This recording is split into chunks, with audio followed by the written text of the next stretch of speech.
नमस्कार, राधे राधे, हर हर महादेव। मैं आपका आचार्य देव। अपनी चर्चा चल रही है नक्षत्र सीरीज पे। तो नक्षत्र सीरीज में आज जो है 6वें नक्षत्र आर्द्रा नक्षत्र की बात करेंगे। आर्द्रा नक्षत्र आकाश पथ पे देखेंगे तो 66-40 से लेके 80 अंश तक का जो क्षेत्र है आकाश पथ पे, उसको आर्द्रा के नाम से जानते हैं।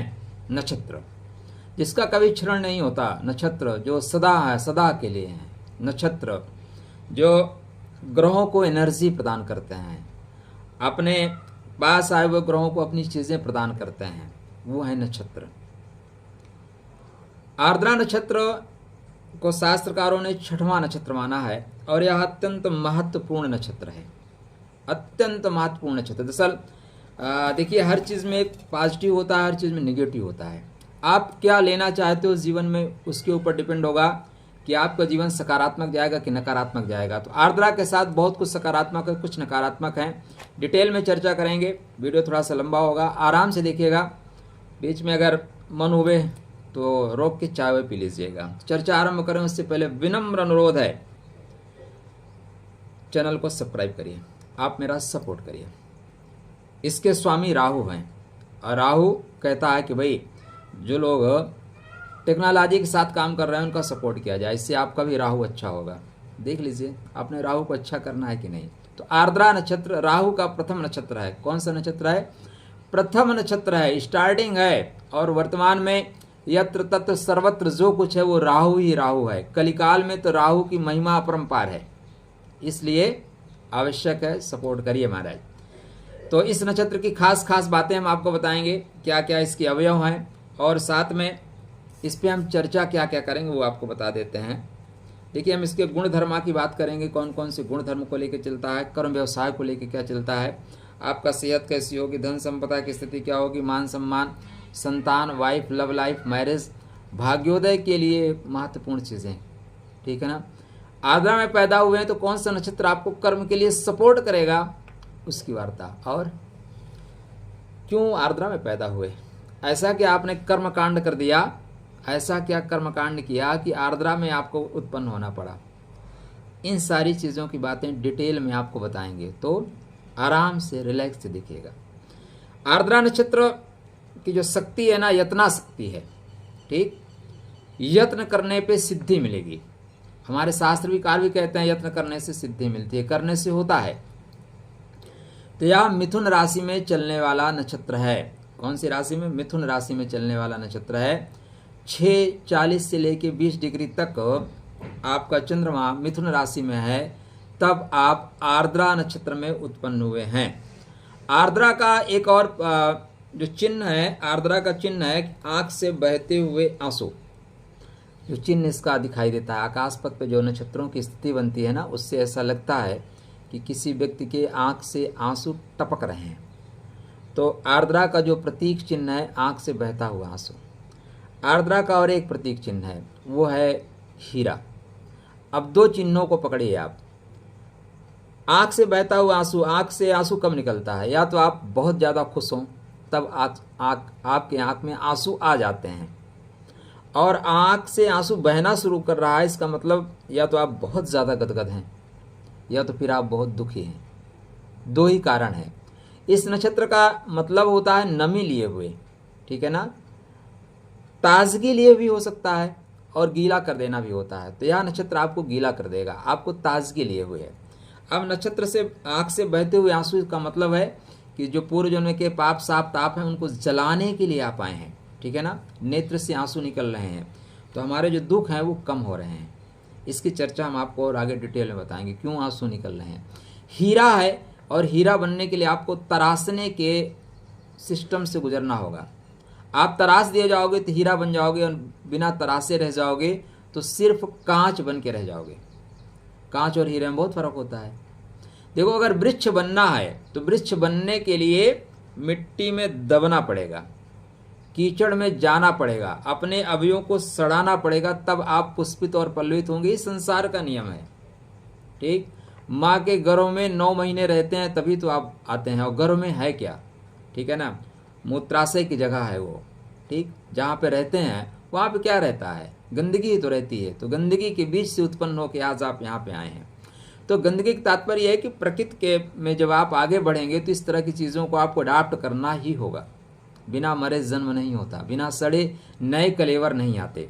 तो यत्ना शक्ति है इस नक्षत्र के साथ, इसलिए यत्न करने पे आपको सिद्धि प्राप्त होगी। सबसे प्लस पॉइंट ये पकड़ के रखिएगा, यह नक्षत्र आपको डायमंड बना देने की शक्ति रखता है, तराशने की हद से गुजरना पड़ेगा। हीरा मानव सिर, इसका एक प्रतीक चिन्ह मानव सिर है। और राहु क्या है? राहु भी तो सिर ही है। अब राहु की उत्पत्ति नारायण के चक्र से हुई है। चक्र क्या है? समय है। नारायण का जो चक्र है वो समय का प्रतीक है। तो राहु को किसने बनाया? राहु को समय ने बनाया। अर्थात अब आप आर्द्रा में पैदा हुए हैं, आप समय को पकड़ पाएंगे तब आप बन जाएंगे। अगर समय को आप नहीं पकड़ पाएंगे तो आप बिगड़ जाएंगे। इसलिए समय को पकड़ना शुरू करिए। इसका जो एक चिन्ह है मानव शिर है। देवता इसके रुद्र हैं। रुद्र भगवान शिव के 11 स्वरूप बताए जाते हैं, उसमें से एक रुद्र हैं। महादेव, शिव, शंकर, अनिल, लोहिता, ईशाना, विजया, भीम, देवदेव, भवोद्भव, रुद्र, कपालीस और जगह और 2-4 नाम में अंतर आ जाता है, ठीक है ना। तो रुद्र जो हैं 10वें नंबर पे आते हैं। कौन से नंबर पे? 10वें नंबर पे रुद्र महाराज आते हैं। तो ये रुद्र देवता जो हैं दरअसल पालनहार और संहार दोनों के देवता हैं। ये पालन भी करते हैं और संहार, मतलब आकाश और पृथ्वी के बीच में जो सृष्टि है, परमात्मा और हमारे बीच जो सृष्टि है, उसका पालनहार जो है वो रुद्र हैं। मोटा मोटा आप जान लीजिए। रुद्र दरअसल 8 दिशाओं को संतुलित करने के लिए हैं। भगवान रुद्र 8 जो हमारी दिशाएं हैं उसको संतुलित करने के लिए भगवान रुद्र हैं। रुद्र के कहते हैं कि इनके 3 आंखें हैं और 4 हाथ हैं। 3 आंखें और 4 हाथ हैं। इनमें 3 जो हाथ हैं वो अभय की मुद्रा में, आशीर्वाद की मुद्रा में, एक हाथ में शस्त्र धारण कर रखा है। जरूरत पड़ेगी काट देंगे, ठीक है ना।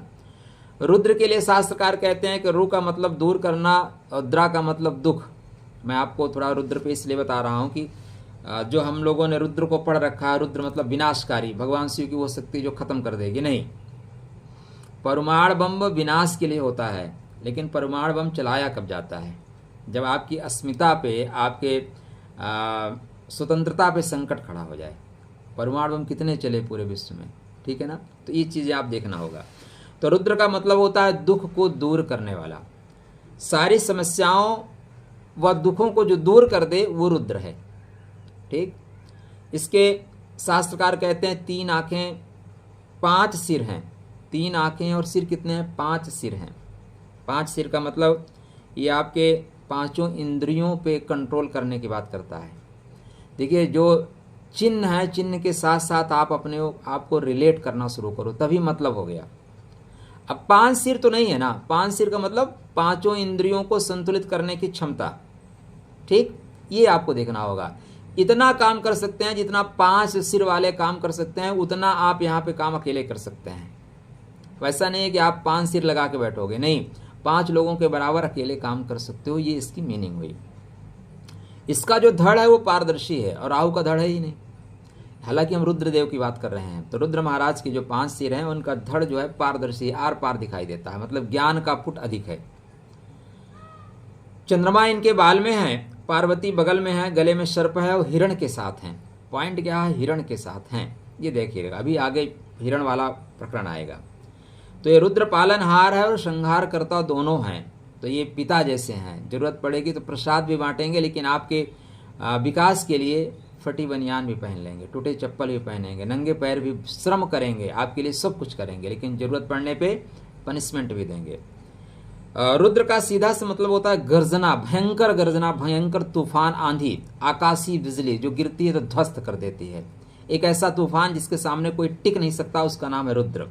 ये दुखों को अंत करने वाले हैं। और रुद्र का अर्थ एक ये भी होता है, रुद्र मतलब रुलाने वाला। लेकिन मोटा मोटा पॉइंट याद रखिएगा, ये दुखों को दूर करने के लिए भगवान रुद्र अपने आप को भगवान शिव ने विभाजित किया है। तो ये आगे हम बढ़ेंगे तो रुद्र इसकी शक्ति है, यत्न करने पे सब कुछ आप ठीक कर सकते हैं।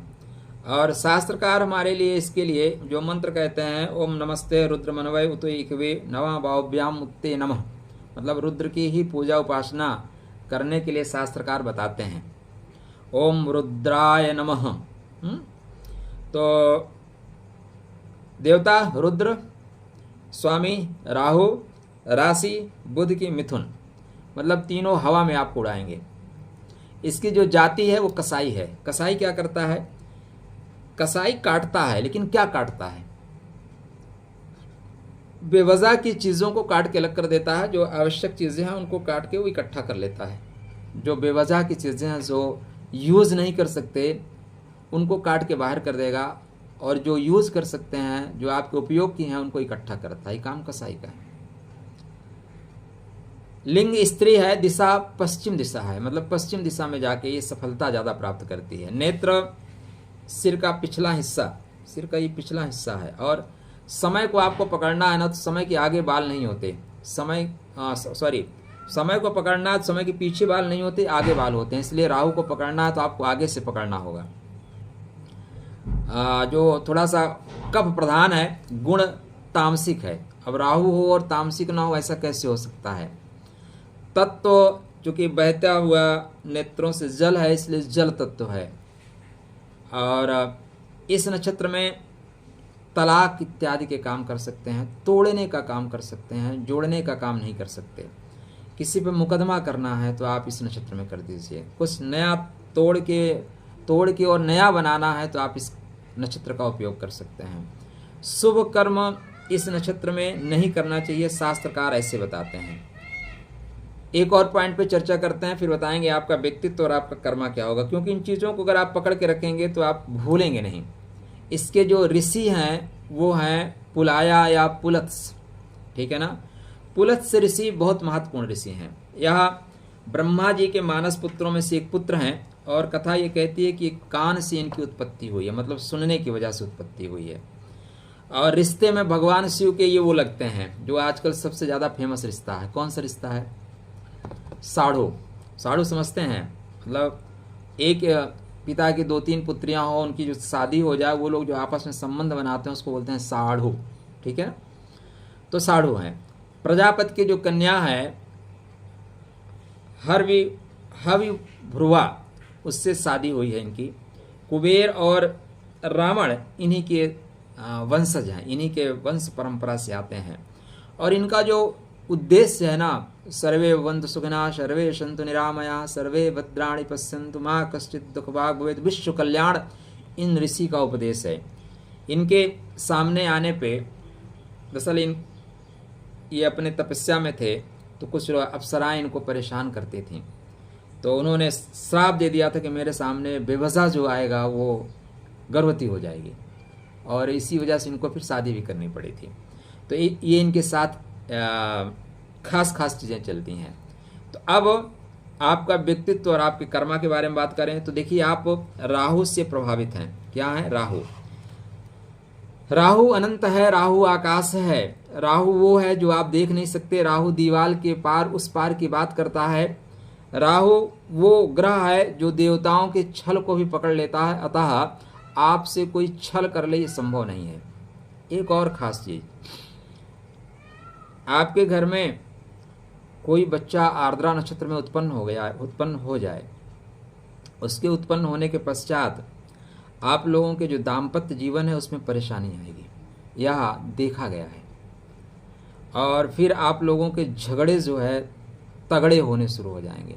और ये जो झगड़ा है ना, ये बच्चे के मनोमस्तिष्क पे ये नक्षत्र क्या है? 6वां नक्षत्र है। तो ये अगर सही तरीके से इसको पकड़ा गया तो 6वीं इंद्री जागृत कर देगा। क्या करेगा? 6वीं इंद्री को जागृत करने वाला नक्षत्र है। तो ये जो प्रभाव पड़ता है ना घर पे, घर वालों का चिक का प्रभाव इस बच्चे के 6वीं इंद्री को जो है थोड़ा सक्रिय करता है। और बाद में या तो ये मैरिज लाइफ में जाते नहीं, या मैरिज लाइफ में जाते हैं तो बहुत ज़्यादा उससे डरे रहते हैं, थोड़ा तनाव में रहते हैं कि कहीं मेरा भी परिवार टूट न जाए, उसका खौफ इनके जीवन में आ जाता है। तो अगर आपके घर में इस तरह का बच्चा आ चुका है तो प्लीज़ अपने आप को संभालिए, ठीक। अब ये आप जीवन भर राहु और बुध के प्रभाव में आप रहने वाले हैं, पूरे जीवन राहु और बुध के प्रभाव में होंगे। अतः आपके कुंडली में राहु अच्छे हुए, बुध अच्छे हुए, तो जीवन में आप बहुत ऊंचाई प्राप्त करोगे, ठीक है ना, बहुत ज़्यादा ऊंचाई प्राप्त करोगे। खेल कूद के जगत में आपका कोई सानी नहीं होगा। राजनीति में जो कूटनीति है, उस कूटनीति में आपका कोई सानी नहीं होगा। राजनीति के हर क्षेत्र में आप सफलता प्राप्त करेंगे, क्योंकि साम दाम दंड भय भेद को उपयोग करना आपको आता है। आप जो बिचौलिए का काम करना है उसमें बहुत सक्सेस होंगे, ठीक है ना। गुप्त जो जितने गुप्तचर विभाग हैं उसमें आप 100% सक्सेस होंगे, क्योंकि आपकी छठी इंद्री जो है जागृत होगी। तो चतुराई से अपना मकसद पूरा कर लेने वाले होंगे, वाकपटु होंगे, ठीक है ना। वाकपटुता 100% होगी। इसी वही वाकपटुता लोगों को आकर्षित करेगी। वक्त की नब्ज को पकड़ने वाले आप होंगे। समय क्या कहता है, समय के अनुसार। राहु क्या है, बोला समय, वहाँ पे तो देवता अमृत पी लेंगे, तो समय ये कहता है कि पाला बदल लो, और पाला बदल के जो है अमृत पी गया। ये जो कथा है दरअसल कहानी हमें समझाने के लिए है। जब आप पढ़ते हैं ना का से कबूतर, तो कबूतर उड़ जाता है बाद में, का से बहुत कुछ होने लगता है, तो इसको बस कहानी के रूप में लीजिएगा। इनको समझ पाना आसान नहीं है। आप कह सकते हैं कि यार बहुत सीधा है, बहुत सरल है, लेकिन वो क्या है, वो राहु हैं, ठीक है ना, बहुत आवरण लपेट कर चल रहे हैं। मिथुन राशि दुस्वभाव राशि है, और राहु भी कई स्वभाव को लेकर चलता है। ये राहु 100 स्वभाव 100 चेहरा लेके चल सकता है, इसके अंदर ये कला है। बहुमुखी प्रतिभा वाली हैं, एक समय पर एक से अधिक कार्य करने का क्षमता आप रखते हैं। भेड़ चाल में चलना आपकी आदत नहीं है। अपने काम में दखलंदाजी करना बिल्कुल पसंद नहीं है। तो आपका बच्चा अगर आर्द्रा में है, आप टोका टाकी करोगे ना तो उसको पसंद नहीं आएगा, धीरे से आपसे डिस्कनेक्ट हो जाएगा। तीव्र बुद्धि वाले हैं, जिज्ञासु हैं, तर्कशील हैं, मन की सुनना पसंद करते हैं। अब देखिए बच्चे तर्कशील हैं। अब तर्कशील होने का मतलब क्या हो गया, अब आप इनको तर्क के द्वारा समझाओगे तो ही समझेंगे। आप इनसे बोलो पूजा करें, ये बोलेंगे पूजा हम क्यों करें। अब तर्क के द्वारा अगर आप समझा सकते हो तब तो आपकी बात मानेंगे। आप ये बोलेंगे कि नहीं पूजा करनी चाहिए, तो फिर ये पूजा नहीं करेंगे। हर क्षेत्र में सबसे अव्वल रहना चाहते हैं, हर क्षेत्र में ये अव्वल रहना चाहते हैं। और ऐसे बच्चे सफलता के लिए साम दाम दंड भय भेद सारी तरह की नीतियां खुलकर अपनाते हैं। खुलकर, आजकल राजनीति में जैसे हो रहा है, राजनीति में आप अगर अमित शाह को देखें तो वो राहु ही हैं, ठीक है ना। जो भी सफलता उनको प्राप्त करनी चाहिए वो एन केन प्रकारेण, जिसको तोड़ना है तोड़ेंगे, वक्त पे जवाब देंगे। तो वो राहु का प्रभाव लेके चल रहे हैं, तो वो सब तरह का नीतियां उपयोग में करते हैं। आध्यात्म को भी अपनाते हैं और दूसरों को इस दिशा में प्रेरित करते हैं। भौतिक लालसा अधिक होगी, क्या होगी, क्योंकि ये जब आप देखेंगे ना तो बुध का प्रभाव है। बुध राजकुमार है। राजकुमार क्या है, भौतिक चीज़ें बहुत चाहता है भाई, भौतिक संपदा मिलनी चाहिए, भौतिक चीज़ें हमें चाहिए। तो भौतिक चीज़ों को लेकर चलने वाला यह नक्षत्र है। अपने शान शौकत पे खर्च करते हैं, बहुत शानदार तरीके से अपने घर का वातावरण या घर को सजा के रखने की इच्छा होती है। तर्क वितर्क करने की अद्भुत क्षमता होती है, इसलिए आप टॉकिंग या भाषण कला में आप हाजिर होते हैं, हाजिर जवाब होते हैं। राजनीति में आप जाएंगे तो बड़े बड़े क्षेत्रों पे आप बड़ा मुकाम प्राप्त करेंगे। वैसे भी जिनके सेकंड हाउस मतलब राहु मिथुन में आ जाए, उन लोगों को आप देखें तो वे आप टॉकिंग के द्वारा, मैं कई ऐसे जो लेक्चरर हैं या लोगों को बढ़िया सजेशन देते हैं, ठीक है ना, चाहे वो विवेक बिंद्रा हो गए या इत्यादि लोग, मैं किसी का नाम नहीं लेना चाहता था, उनको आप देखोगे राहु मिथुन में मिलेगा। मिथुन का राहु ही आपको लंबी लंबी फेंकवाता है महाराज, ठीक है ना। वो व्यक्तिगत जीवन में चाहे जितना परेशान हो, लेकिन ऐसा वातावरण क्रिएट करते हैं, लगता है नहीं इनके पास सभी समस्याओं का समाधान है, जबकि वो व्यक्तिगत जिंदगी में खुद परेशान रहते हैं। ये पॉइंट है। खैर, तो अंदाज आपका अनोखा है, इसी अनोखे अंदाज पे लोग आप पे फिदा होते हैं। वे आप टॉकिंग आपके थ्रू आउट अच्छे स्वभाव से जिद्दी हैं। धन प्राप्ति के लिए बहुत ज़्यादा मेहनत करते हैं, जितना हो सकता है जी तोड़ मेहनत करेंगे। अपने जीवन साथी के प्रति पूर्ण तरह समर्पित होते हैं, क्योंकि परिवार टूटने की जो स्थिति है पिता माता की देख चुके होते हैं। घर में जो प्रॉब्लम होती है वो ना हो, इसलिए कोशिश करते हैं कि हमारी इस तरह की चीज़ें ना हो। तो अक्सर उच्चाधिकारी बन सकते हैं, लेकिन उच्चाधिकारी बनने के लिए सिर्फ एक पॉइंट नहीं है, 3 पॉइंट और चाहिए।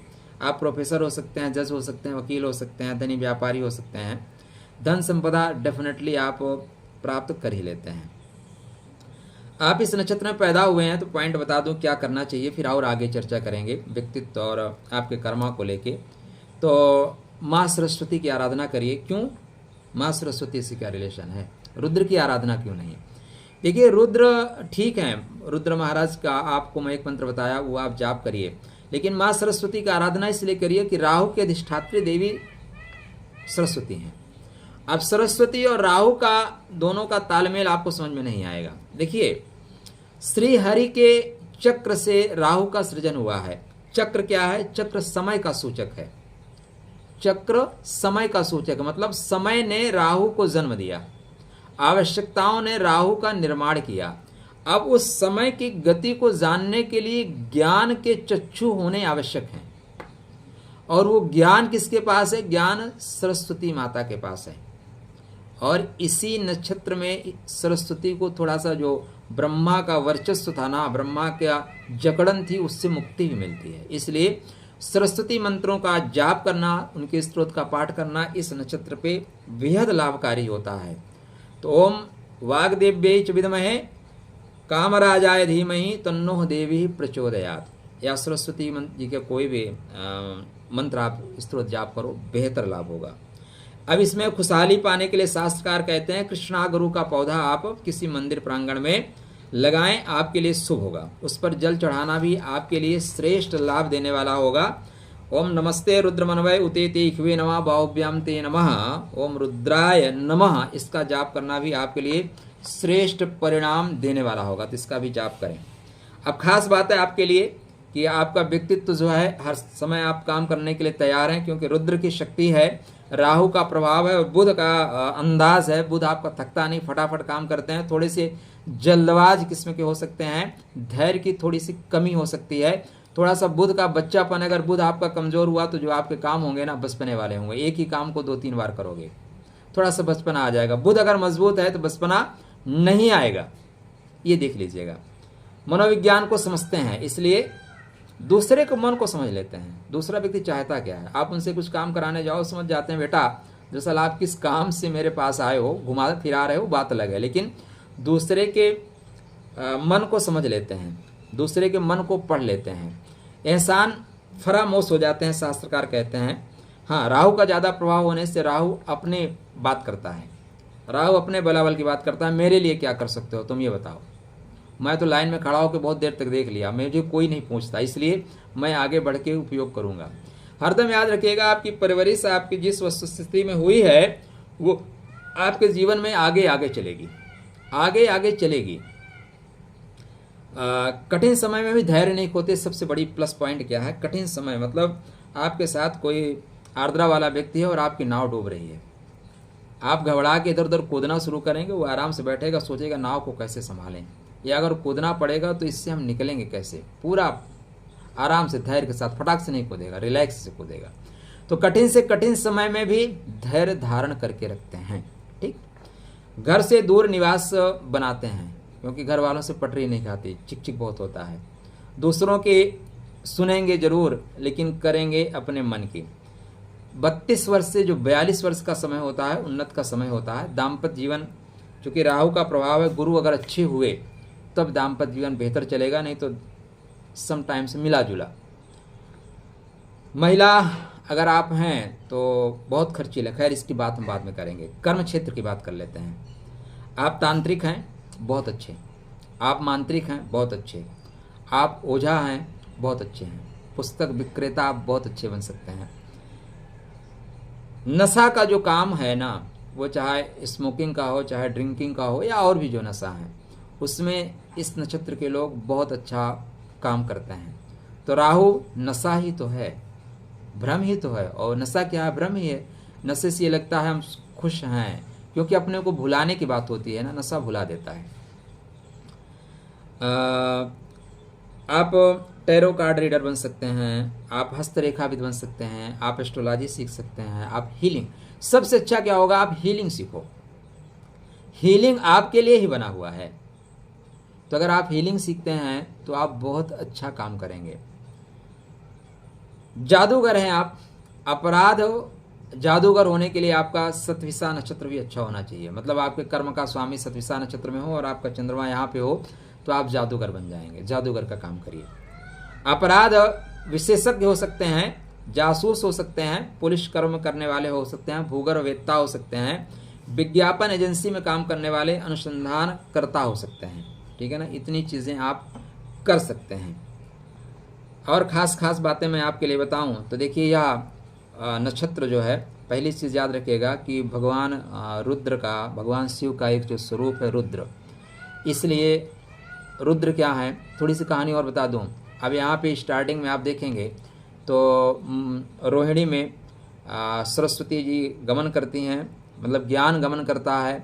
ऐसे व्यक्ति से बचने के लिए जो सिर्फ ज्ञान को अपने तक सीमित रखना चाहता है, ब्रह्मा जी मृग का स्वरूप धारण करके उनके पीछे जाते हैं, बोलते हैं नहीं, ज्ञान पे मेरा ही अधिकार है, ज्ञान पर सिर्फ मेरा अधिकार है। जैसे आप कुछ लोग संस्था बनाते हैं, अगर मान लीजिए सरकारी संस्थाएं टूट जाएं तो फिर ज्ञान को कितने महंगे स्तर पर बेचा जाएगा। मनमानी फीस आज भी ले रहे हैं। ऐसे ऐसे स्कूल हैं जहाँ पे लाख लाख रुपए महीने की फीस है।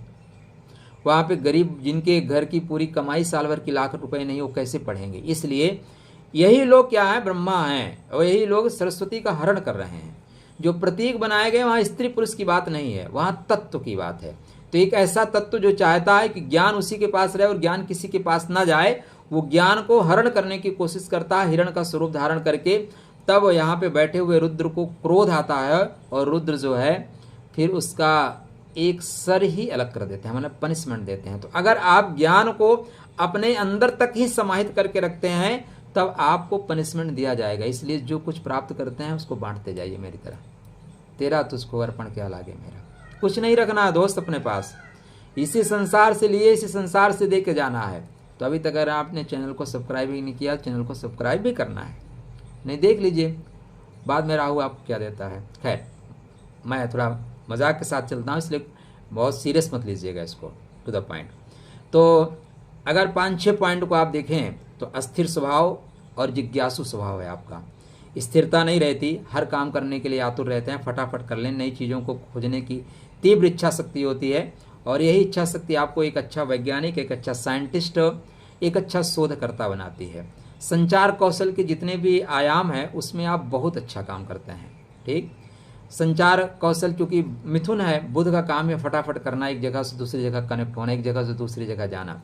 तो संचार कौशल आप बहुत बेहतर करते हैं। आप मोबाइल से रिलेटेड, कंप्यूटर से रिलेटेड या सॉफ्टवेयर से रिलेटेड जो काम है उसमें आप बहुत अच्छे वर्कर हो सकते हैं, अनुसंधानकर्ता हो सकते हैं।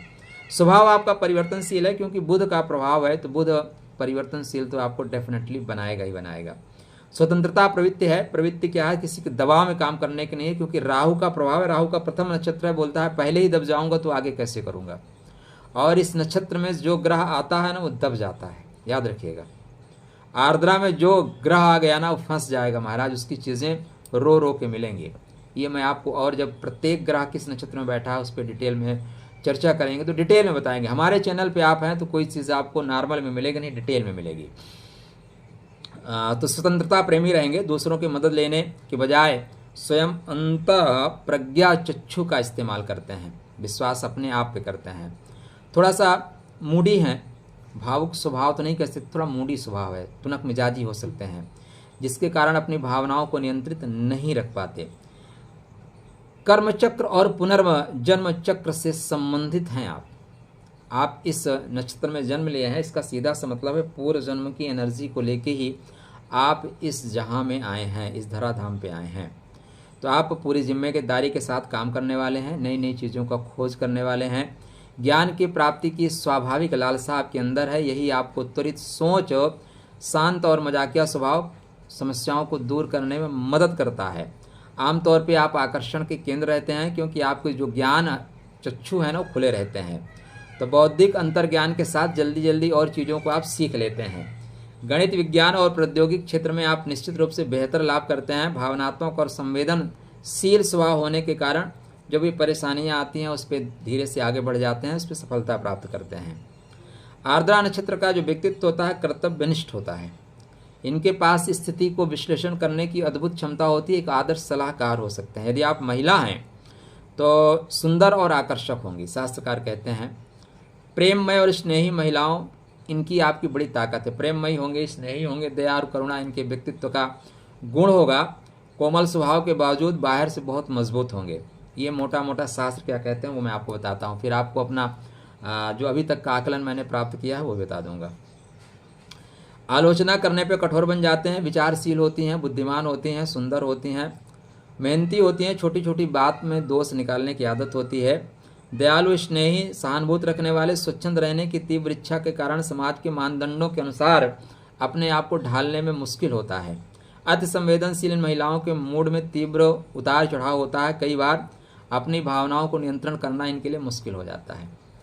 दरअसल आर्द्रा में आप पैदा हुए हैं तो मूडी तो होंगे। आप अपने मन से काम करना चाहते हैं, अपने अनुसार आप व्याख्या करना चाहते हैं। होता क्या है कि परिस्थितियां हरदम 3-4 तरह से देखी जा सकती हैं। ठीक, अब कोई व्यक्ति पुलिस के साथ जा रहा है मान लीजिए, तो नॉर्मल तौर से क्या है, पुलिस किसी को पकड़ के ले जा रही है, अब उसको पनिशमेंट देगी। लेकिन कोई व्यक्ति हो सकता है, पुलिस का जो इंस्पेक्टर है उसके पिताजी साथ में जा रहे हैं, उसके रिश्तेदार जा रहे हो, तो थाने में जाके बैठ के खाना खाएंगे ना। कोई राजनेता जा रहा हो, आप ना समझ पा रहे हो, तो हर परिस्थिति 3-4 तरह से देखी जा सकती है। इसलिए यहाँ पे थोड़ा राहु का प्रभाव होगा। राहु का मतलब छल। अब चूंकि हमारे शास्त्रकार जब कहते हैं तो कहते हैं हर चीज़ अच्छा अच्छा, ये अलग बात है। तो आप कर्म व्यवसाय की बात करें, अब आपके हम कर्म के अर्थ की, परिवार की सारी मोटी मोटी बातें आपको चंद मिनट बताते हैं। तो आप बहुत अच्छे शोधकर्ता हैं, राजनीति के क्षेत्र में आप बेहतर लाभ प्राप्त कर सकते हैं। लेकिन राजनीति सिर्फ यहीं से नहीं मत देखिएगा, आपके शनि कहाँ है और आपके कर्माभाव का स्वामी कहाँ है, राहु कहाँ है, इन 3 पॉइंट को लेकर राजनीति में जाइएगा। सिर्फ एक पॉइंट को लेकर राजनीति मत जाइएगा। कभी भी कोई एस्ट्रोलॉजर अगर एक पॉइंट को लेकर आपको बताता है कि आपका ये ग्रह अच्छा है, आप चले जाओ, तो आप ठगे जाओगे। प्लीज़ रुकिए, 3 और चीज़ों को देखिए, उसके बाद आगे बढ़िए। तो राजनीति में ये ग्रह आपको सफलता देता है, राजनीति में नक्षत्र सफलता देता है, किंतु उसके लिए आपको 3 और ग्रहों को सपोर्ट देखना पड़ेगा। ठीक, हाँ, तो परिवहन और संचार विभाग, इलेक्ट्रॉनिक, राजनेता, कंप्यूटर विश्लेषक, इंजीनियर, लेखक, तकनीशियन, न्यूरोलॉजिस्ट, मनोचिकित्सक, इंटेलिजेंस विभाग, शोधकर्ता, इसके अलावा पत्रकारिता, लेखन, टेलीविज़न, वहीं रुद्र से संबंधित चीज़ें, मतलब आपातकाल में जो संभालने वाली, बाढ़ के समय अचानक बाढ़ आ गई, अचानक आग लग गई, अचानक महामारी आ गई, तो उसको कौन संभालते हैं? रुद्र महाराज संभालते हैं, भगवान शिव ही तो संभालते हैं। तो उसके तहत आप काम कर सकते हैं। धन के दृष्टिकोण से बात करें तो धन के दृष्टिकोण से अगर आपके कुंडली में गुरु और मंगल की स्थिति अच्छी है तो धन आप डेफिनेटली कमा ले जाओगे। धन कमाने का कोई टेंशन रहेगा ही नहीं, धन डेफिनेटली आप कमा ले जाएंगे। तो आप विश्लेषक हैं, आप स्वावलंबी हैं, आप जिज्ञासु हैं, दृढ़ इच्छा शक्ति रखने वाले हैं, आप भावुक हैं, थोड़ा अस्थिर हो सकते हैं, बुद्धिमान हैं। लव लाइफ की बात करें तो जो आपके जीवन में प्रेम है वो चुनौतीपूर्ण है। प्रेम चुनौतीपूर्ण है। क्यों चुनौतीपूर्ण है? तो प्रेम के चुनौतीपूर्ण होने के पीछे जो कारण है वो मैं आपको बता देता हूँ। तो आप आर्द्रा में पैदा हुए तो 6-6-12-1-13। देखिए, चुनौती तो आपकी तरफ से ही है। चुनौती किसकी तरफ से है? आपकी तरफ से है। चुनौती का जो कारण है ना वो आप ही हैं। और आपका जीवन साथी यद्यपि आपसे सरल होगा, आपका जीवन साथी सरल होगा, उसके हाथ में कला होगी, हर काम को ठीक से करना जानता होगा, और वो डेफिनेटली पूर्व में प्रसन्नता के साथ आपसे मिलेगा। भविष्य में वो प्रसन्न रह पाता है कि नहीं यह अलग बात है, लेकिन पूर्व में प्रसन्नता के साथ आपसे मिलेगा। तो दाम्पत्य जीवन, लव लाइफ आपकी थोड़ी सी इसलिए चुनौतीपूर्ण रहेगी कि आपका जो स्वभाव है ना मूडी है। तो स्वतंत्र विचार होने की वजह से भावनाओं में बंधना आपके लिए मुश्किल है, दूसरों की भावनाओं को समझना थोड़ी मुश्किल है। यद्यपि आप अनुभूति गहरी रखते हैं लेकिन उसको व्यक्त सही समय पे नहीं कर पाते। आपको उचित साथी मिल जाने पे मजबूत बंधन बनाना पसंद करते हैं, और कभी कभी जकड़न होती है ना, इस नक्षत्र में थोड़ी सी जकड़न है। राहु है, आर्द्रा है, एक ऐसी ज़मीन है, दलदल ज़मीन है, जहाँ जाके फंस जाते हैं तो बंध से जाते हैं। तो वैदिक अनुकूलता देने के लोग समान रुचि अनुराग रखने वाले साथी के प्रति आप आकर्षित हो सकते हैं। वैसे लव लाइफ आपकी बहुत बेहतर नहीं जाती। अब आपकी लव लाइफ में स्वाति नक्षत्र पे कोई पाप प्रभाव नहीं हुआ। कौन से नक्षत्र पे? स्वाति नक्षत्र पे। तो अब आपका लव लाइफ अच्छा जाएगा, नहीं तो फिर लव लाइफ में प्रॉब्लम होती है। संतान जो होगी ना, वो भी थोड़ा सा जस्ट आपकी बातों को आगे चल के काटने वाली होगी। प्रथम संतान तो आपकी बातों को काट देने वाली होगी। हो सकता है प्रथम संतान गर्भ से ही निकल जाए, ऐसा भी हो सकता है, जरूरी नहीं है। सिर्फ मैं एक पॉइंट को लेके आपको पूरा डेफिनेशन नहीं दे सकता। कुंडली में इसके अलावा 7-8 पॉइंट और होते हैं, मतलब 10 पॉइंट होते हैं। तो यहाँ पे जो पंचम भाव में स्थिति बनती है वो ये कहती है कि स्वाति के होने की वजह से प्रथम संतान थोड़ी सी ऐसी तुनक मिजाजी होगी। सेकंड संतान जो होगी वो तेज होगी और आज्ञाकारी होगी। सेकंड संतान तेज भी होगी, आज्ञाकारी होगी। तो आपके जो है भाग्य की बात करें तो भाग्य भाव में आपके कुंडली में सतभिषा, आपको सतभिषा नक्षत्र की एनर्जी लेंगे अगर आप, तो आपका भाग्य बहुत सपोर्ट करेगा। एक और चीज़ आपको बता देता हूं, अगर आप आर्द्रा में पैदा हुए हैं तो कौन से नक्षत्र के अनुसार काम करने से आपको सफलता प्राप्त होगी। अब आप आर्द्रा में हो गए और ये हो गए विशाखा, तो आपको आर्द्रा के साथ साथ विशाखा नक्षत्र की जो जो खासियत है, विशाखा नक्षत्र के जो जो कर्मा है, विशाखा किसका है? गुरु का, उस तरह की चीज़ें करने से आपको सफलता प्राप्त होगी। सदैव याद रखिएगा, आप अपने जन्म नक्षत्र से 10वां जो नक्षत्र है वो कर्म का नक्षत्र है, तो उसके अनुसार यदि आप कर्म करना शुरू करते हैं तो सफलता आपको बहुत इजीली मिलना शुरू हो जाती है, बहुत इजीली सफलता मिल जाएगी। तो मैरिज लाइफ थोड़ा सा आपका प्रॉब्लम रहेगा। अच्छा, ये 4 चरणों में आप चलेंगे। तो लव लाइफ ठीक है, मैरिज ठीक है, नौकरी और व्यवसाय। तो आपके लिए नौकरी जो बनती है टीचिंग का और अनुसंधान का काम करना, लोगों को सलाह देना, मोटिवेशन देना, लोगों को ज्ञान देना, ज्योतिष तंत्र मंत्री सारी चीज़ें, मीडिएटर का काम करना, इस तरह की नौकरी आप कर सकते हैं। अब आर्द्रा नक्षत्र जो है आप देखें तो जो प्रथम चरण आएगा धनु मकर कुंभ मीन, मतलब 4 नवांश मिलेंगे। प्रथम नवांश आपका धनु होगा, दूसरा नवांश मकर होगा, तीसरा कुंभ होगा और चतुर्थ मीन होंगे। तो प्रभाव होगा राहु का, प्रभाव होगा बुध का, प्रभाव होगा प्रथम में गुरु का। तो यदि आप प्रथम चरण में उत्पन्न हुए हैं तो बुध गुरु राहु का प्रभाव होगा। अतः आप भौतिकवादी अन्वेषक होंगे, चीज़ों को, नई चीज़ों को खोज करने वाले होंगे। ज्ञान के क्षेत्र में अगर आप काम कर रहे हैं, टीचिंग के क्षेत्र में काम कर रहे हैं, तो नई नई चीज़ों का सृजन करेंगे, मतलब नई चीज़ें खोजेंगे। ऐसे व्यक्ति सुंदर और प्रभावी होते हैं, क्योंकि गुरु का थोड़ा प्रभाव हो जाता है ना धनु का, तो धनु वाले टारगेट को हिट करने के लिए जाने जाते हैं। धनुष का मतलब ही है टारगेट को हिट करेंगे। सांसारिक सुखों के प्रति झुकाव स्वाभाविक है, लेकिन चीज़ें आध्यात्म, अंत में आध्यात्म की बात रहती है। दूसरों के प्रति निष्ठा, सहानुभूति जैसे गुण विद्यमान होते हैं। ये लोग प्रथम चरण में आप जन्म लिए हैं तो काफ़ी समझदार होंगे और अपना काम एन केन प्रकारेण निकाल ले जाएंगे, और ज्योतिष मंत्र के क्षेत्र में आपको ज़्यादा सफलता मिलती है।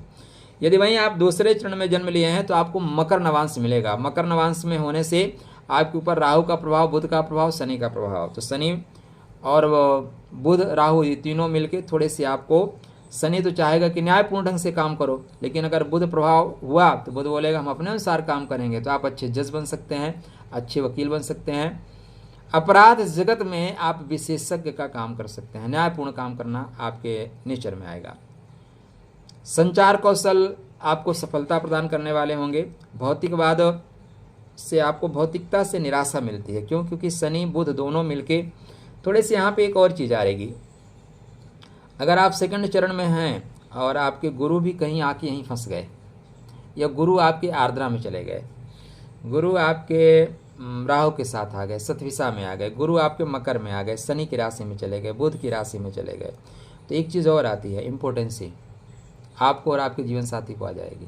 तो देख के रखिएगा, ये भी चीज़ें भौतिकवाद, मतलब संसार में आप भौतिकता से दूर जाते हैं तो कहीं ना कहीं ये चीज़ें आती हैं, इसलिए दूर जाते हैं। चतुर्थ चरण, तृतीय चरण में है तो यहाँ पे आपको कुंभ नवांश मिलेगा। तो न्यायप्रिय होंगे, रचनात्मक होंगे, रचनात्मक क्षमता वाले होंगे, आप न्याय करने वाले होंगे, गूढ़ तत्वों को खोजने वाले होंगे। अनुसंधान आपके लिए ही बना है, तो खोज करना आपका काम है। शारीरिक गतिविधियों और आध्यात्मिक गतिविधियों दोनों में जो गूढ़तम चीज़ें हैं उनको प्राप्त करने वाले होंगे। दूसरों के मन को जान लेने वाले हैं, इसलिए आप एक जादूगर हैं, एक अच्छे मनोवैज्ञानिक हैं, आप अच्छे एक हीलिंग करने वाले हैं। आर्द्रा नक्षत्र के चतुर्थ चरण में अगर आपने जन्म लिया है तो चतुर्थ चरण में जन्म लेने के कारण आप निश्चित रूप से मीन राशि है। और मीन राशि क्या है, बोलती है थोड़ा खुश रहो यार, मुस्कुराते रहो, टेंशन लेके क्या करोगे, तो भौतिकवादी बनाती है। दूसरे के प्रति संवेदनशील हैं, दयालु हैं, स्नेह रखने वाले, समझदार, जिज्ञासु, थोड़ा क्षणे तुष्टा, क्षणे रुष्टा, रुष्टा तुष्टा, क्षणे क्षणे। ठीक। और आपके लिए क्या बता दें, थोड़ी सी आपकी कमजोरियां बता देता हूँ। कमजोरी ये है कि आप तुनक मिजाजी हैं। कमजोरी ये है कि अपने आप की ही सुनते हैं। कमजोरी ये है कि जो कहेगा उसके फटाक से सुन लेते हैं, कभी कभी विचार नहीं करते, खासकर कोई मित्र कह दिया। बुध का प्रभाव है, ठीक है ना। दृढ़ निश्चय आपका कभी कभी हठ बन जाता है। क्या बन जाता है? हठ। आवेगी हैं, अशांत हैं। कभी कभी परिणाम की आप चिंता नहीं करते, कुछ भी होगा जो हमें करना है हम कर लेंगे, ठीक है ना। थोड़े से आलोचनात्मक प्रक्रिया आप अपना लेते हैं और कभी कभी आप अहंकारी हो जाते हैं। राहु का, बुध का प्रभाव, शनि का प्रभाव आपको अत्यधिक लालची और चालाक बना देता है, ठीक है ना। आपको क्या ध्यान रखना चाहिए, तो आर्द्रा नक्षत्र वालों को गले, फेफड़े, तंत्रिका तंत्र से संबंधित कोई चीज़ें अगर परेशानी आ रही है तो ध्यान रखना चाहिए। भावनात्मक और आंतरिक द्वंद्वों के चलते मानसिक संतुलन आपका खराब हो सकता है, इसलिए उस पर ध्यान रखिए। मजबूत, रचनात्मक, कलात्मक होने के बावजूद कार्यों में सफलता ना मिले तो बहुत ज़्यादा परेशान मत होइएगा, थोड़ा वक्त का इंतजार करिएगा, मिलेगा। आध्यात्मिकता के प्रति झुकाव निश्चित रूप से आपके लिए लाभकारी होगा। भगवान शिव की पूजा करें, गोमेद रत्न धारण करें। शास्त्रकार ऐसे कहते हैं, ऐसा नहीं है। गोमेद रत्न आपको ये देखना पड़ेगा कि आपको कि राहु कहाँ बैठे हैं। देखिए, राहु एक ऐसी एनर्जी है जिसको संतुलित ना कर पाए तो घर में विध्वंस कर देगी, ठीक। तो आर्द्रा नक्षत्र छठवां नक्षत्र है, या इसको चंद्र भवन कहते हैं। मिथुन राशि का बेस है ये, ठीक है ना। रुद्र द्वारा संचालित है। विनाश और परिवर्तन दोनों इस नक्षत्र से संबंधित हैं। इसका प्रतीक अश्रु है जो दुख, शोक और शुद्धि का प्रतिनिधित्व करता है। इस नक्षत्र में अगर आपने जन्म लिया है तो आप भावनात्मक रूप से, कलात्मक रूप से अति संवेदनशील हैं। ये अपने बुद्धिमत्ता, रचनात्मकता के द्वारा समाज में जाने जाएंगे। चंद्रमा के उत्तरी नोड जो है ना, वो राहु के द्वारा संचालित है, इसलिए सफलता की तीव्र इच्छा होती है। वायु तत्व से संबंधित होने के कारण संचार के क्षेत्र में आपको सफलता मिलती है। आर्द्रा नक्षत्र का जो रंग है वो हरा है और अनुकूल रत्न जो है वो पन्ना है। इस नक्षत्र में अगर आप देखें कौन कौन से व्यक्ति, महान व्यक्ति हुए हैं, तो रविंद्रनाथ टैगोर का जन्म आर्द्रा नक्षत्र में हुआ है, ठीक। और इसके साथ साथ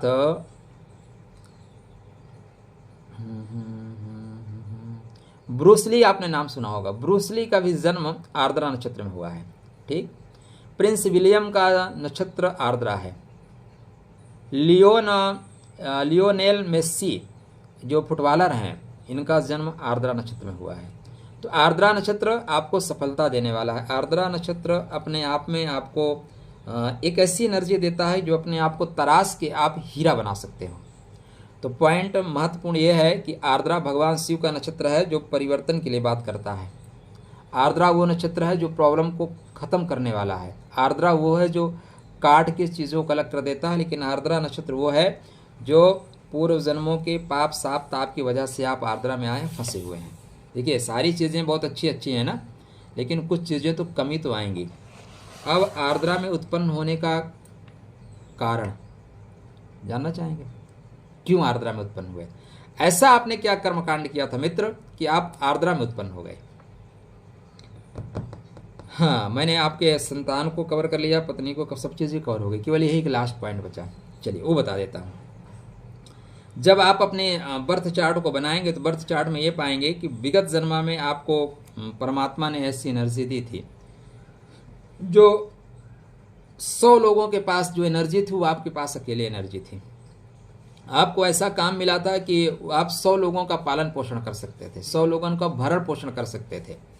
तो बहुत लोगों की सेवा और कार्य करने के लिए या उनकी सहायता कार्य करने के लिए जो एनर्जी आपको दी गई थी, वो एनर्जी को आपने सही ढंग से उपयोग नहीं किया।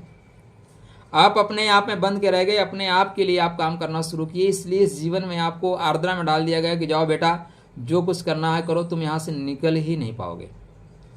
आप चाहोगे कि बहुत के लिए करो, लेकिन आपके पैर जो है दलदल में फंसे हुए हैं। तो रुद्र की पूजा आराधना करिए, आदि शक्ति जगदम्बा की आराधना के साथ साथ माँ सरस्वती की आराधना करिए, तभी आप निकल पाएंगे। और यहाँ से आपको पहुँचना है काटने तक, स्वाति तक पहुँचना है। उसकी चर्चा फिर आपको स्वतंत्र वीडियो बताएंगे। तब तक आपके लिए राधे राधे।